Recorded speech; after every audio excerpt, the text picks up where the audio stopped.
anayejitegemea. Na jinsi ambavyo umekuja Ibra na umekuja kama uongozi wa Konde Gang, nini ambacho kilikuwa kinaendelea? Tulikuwa tuna finalize tu kama mnavyojua. Ibra alitamani kuwa msanii huru, lakini kikawaida kama kuna mikataba lazima vitu vijadiliwe, process ifuatwe, makubaliano yafikiwe, then kama kila mtu anashika njia yake, kila mtu anashika njia yake. Na mmefikia wapi kwenye makubaliano hapa BASATA? Kwenye makubaliano yetu tulipofikia ni kwamba he is now an independent artist. Kwa maana gani? Sasa yuko huru kufanya shughuli zake za sanaa kama msanii ambaye ni independent, hayuko tena chini ya lebo, hatakuwa tena chini ya Konde Gang, na anaweza kufanya biashara kama Ibra, lakini sio kama msanii ambaye anatokea Konde Gang. Na vipi kuhusiana na akaunti zake za kwenye mitandao ya kijamii, mmeziachilia au bado mnazo nyinyi? Akaunti zake za mitandao ya kijamii kivipi? Mitandao ya kijamii kaka, hebu rekebisha salama. Yani YouTube kwa maana Instagram pia ambazo zilikuwa ni zinasimamiwa na management. Okay. Akaunti zake za digital platforms. Yeah. Okay. Akaunti zake za digital platforms atakuwa nazo by end of today. Tupo kwenye process ya compile credentials na logins ili tumkabidhi ili aendelee kuzisimamia yeye mwenyewe kama Ibra. Yeah. Wewe ni mwakilishi wa Konde Gang, na Konde Gang tunajua kwamba ipo chini pia ya msanii Harmonize. Ukikaa na Harmonize au Kaka, nimekuona niko namaliza interview hapa na kuja.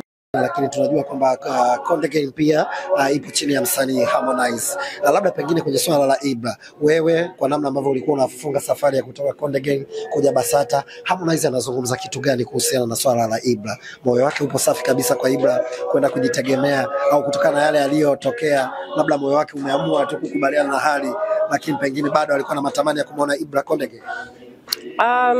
As for Harmonize, yeye hana shida kama alivyozungumza naye mwenyewe hapo awali. Amejitahidi kadri ya uwezo wake. Kwa hapo alipofikia ndo hapo alipofikia. Kwa kama Ibra anaona you know what, hata mimi acha nikahangaike sehemu nyingine, nikatafute sehemu nyingine, it's not a problem. Yeye kamruhusu, kambless, so he's fine. Hana kinyongo. You're trying to ask me kama ana kinyongo? Hana kinyongo. Kikawaida tu kwenye roho ya binadamu kama wewe, labda kile kilichokuwa kinaendelea kwenye mitandao ya kijamii, jinsi ambavyo kuhusiana maneno na vitu kama hivyo, Ibra kupeleka tuhuma kwa Harmonize, kwa upande wako kama unataka kushauri upande mmoja wowote kati ya Ibra au Harmonize, wewe ungeshauri wapi ili undugu uendelee na urafiki katika maisha?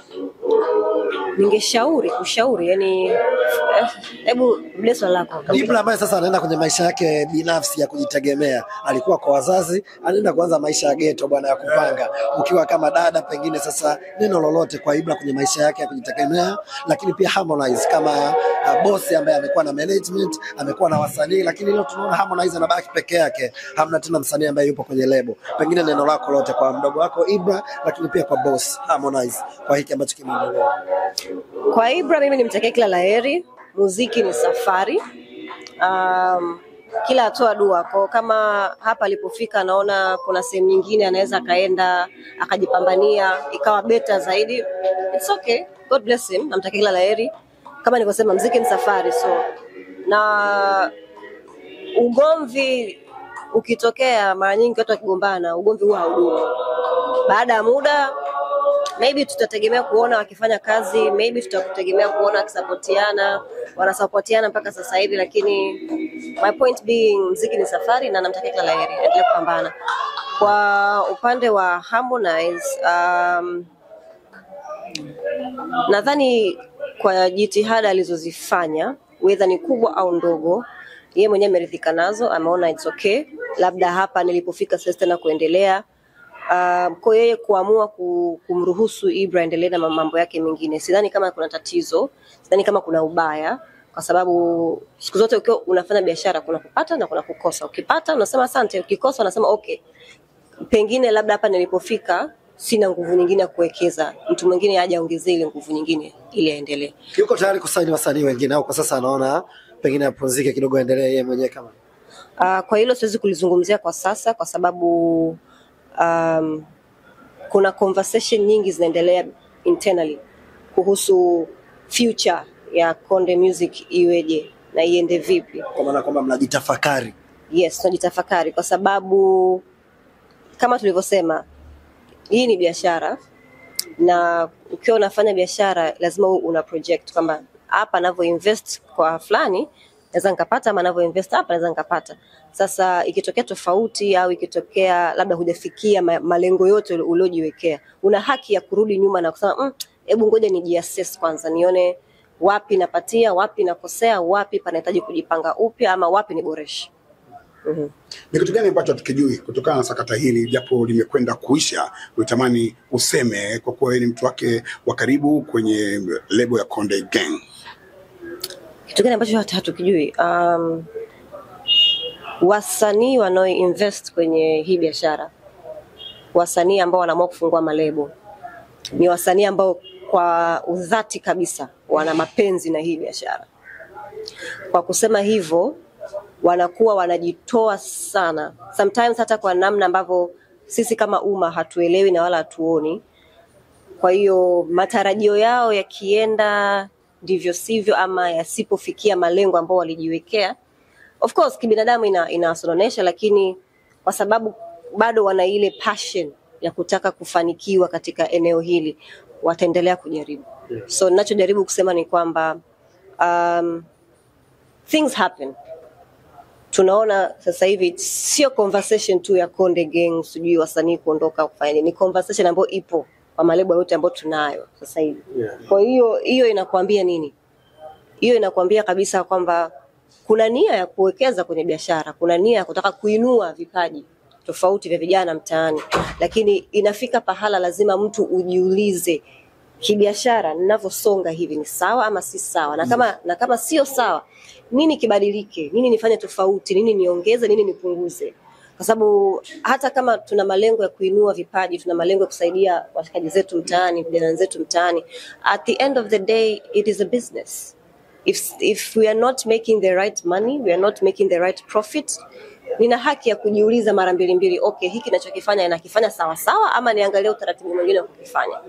So hiko ndo ambacho nadhani watu wengi wakijui. Wasanii wana passion sana, lakini mara nyingi tunaona wasanii wakiwa wanasainiwa wanakuwa ni watu wenye furaha sana baada ya kukaa kwenye lebo. Wakati wanataka kutoka, mambo mengi yanajitokeza, wengi wanakuja na lawama, tuhuma na vitu kama hivyo. Nadhani ni nini ambacho kinatokea kwenye hizi lebo? Ukizungumza wewe kama wewe, kwa sababu umedumu kwenye kazi hizi kwa muda mrefu, experience yako, nadhani nini kinawasababisha wasanii wanapokuwa wanataka kutoka kwenye lebo lazima labda watupie tuhuma kwa bosi wa lebo, tuhuma ambazo wananchi pia wanakuja kuziingilia kati kuona kama anaonewe? Nadhani nikisema nijivue, niwe tu kama mtu ambaye anaelewa biashara inavyoenda. Niwe kama Sandra. Nadhani wasanii wengi wanapokuwa approached kufanya kazi na malebo, shauku yao kubwa ni first nisainiwe, pili muziki wangu utoke uende public, nijulikane mimi kama ni msanii fulani. Lakini kuna vitu wanashindwa kuvizingatia. Kwa mfano, haya mambo ya mikataba ni mambo yako very sensitive. Wakati hauja sign ule mkataba unakuwa ni wa lebo. Sema lebo ABC, huo mkataba unakuwa wa lebo ABC. Hauna madhara yote kwako. Lakini the moment unapoamua kutia sahihi yako pale, yale makubaliano ni kwamba mmekubaliana pande wewe na pande wewe mwingine. Kwa hiyo kukurupuka sometimes kusign vitu ambavyo huvielewi kwa kina, impact yake ni nini, ukibehave tofauti inaleta madhara gani, is very challenging. Na hata kama tunaongea hapa sasa hivi tunasema changamoto ni, ukweli ni kwamba wasanii hawazingatii. Hawazingatii. Wewe ni meneja wa Konde Gang, lakini ukiwa kama meneja ambaye anakusimamia muziki wa msanii, lakini kuna maisha ya msanii pia, unahakikisha msanii pengine anakuwa hana stress, maisha yake yanaenda vipi, ameamka vipi, ni jukumu pia la management na watu wote wanaomzunguka msanii. Harmonize, kuna story na watu wanamzungumza kwenye sakata hili la wasanii kuondoka kwenye lebo yake, kwamba mahusiano ya kimapenzi yamekuwa sababu sana ya yeye kutengana na wasanii wake, kwa maana kwamba mpenzi wake anashauri, yani ana nguvu kubwa ya kushauri kwenye management kuliko yeye, kwa maana Kajala amesikilia lebo, lakini pia Harmonize kwamba ndo mshauri mkuu. Kwenye hili unaweza ukawaambia watu chochote kitu? Kwanza Harmonize ni msanii ambaye yuko chini ya Harmonize Entertainment. Yeah. Unachoniuliza wewe unataka nijibu kwa niaba ya Rajabu, kitu ambacho siwezi kufanya. Yani hilo itabidi muulize Rajabu. Kwamba Rajabu kama manager unaona maisha ya msanii, unaona pengine kweli kuna namna, unaona mapenzi yani kuna ukweli wowote kwamba Kajala anaingilia kwenye lebo na ndio inasababisha kwamba wasanii waondoke kama inavyosemwa huko mitaani? Narudia, kama kiongozi wa Konde Gang. Narudia, swali hilo ni a bit personal, kwa hiyo linafaa umuulize Rajabu. Sio kama unanielewa hapa. AKA Harmonize. No. Tumuulize Rajabu, sio Harmonize. Rajabu. Ukiniuliza Harmonize kama msanii, nitakwambia hana mamlaka hayo ya kusema kwamba Tanzania hawajui mahusiano ya Rajabu, wanajua mahusiano ya Harmonize. Na kuelewesha sasa, hilo swali ni swali la kumuuliza Rajabu, sio la kumuuliza Harmonize. Tofautisha vitu vile hapo. Hapo kuna msanii na kuna mtu wa kawaida. Mtu wa kawaida ndio mwenye hii kampuni. Harmonize amesainiwa chini ya kampuni. Kwa Harmonize hana mamlaka kusema ni kweli au sio kweli. It's not his place. Japokuwa kama msanii ana haki ya kuwa na mahusiano ambayo yeye yanampa faraja na amani na anamtuliza. Na sisi kama uongozi tuna nafasi ya kumshauri, bwana, we feel like this relationship yes or maybe this relationship no, lakini at the end of the day mwenye maamuzi ya mwisho, kwa sababu mimi siwezi kukupangia moyo wako uendeshe vipi, si ndio? Lakini vitu vingine hivyo kwamba tunasikia sijui yeye ndo anafanya maamuzi, jamani, muulizeni Rajabu. Bila la kumalizia. Neno la kumalizia, jamani, niwashukuru sana kwa ushirikiano wenu. Muendelee kwa support ya wasanii wetu wakubwa na wadogo, wanahitaji sana support yenu. Wanapoteleza sawa, muwakosoe na kuwarekebisha, lakini pia wanapojitahidi move not down na move ongelee. Tuwekea na jina lako. Sandra. Kwa majina naitwa Sandra, ila unaweza kaniita Miss Brown.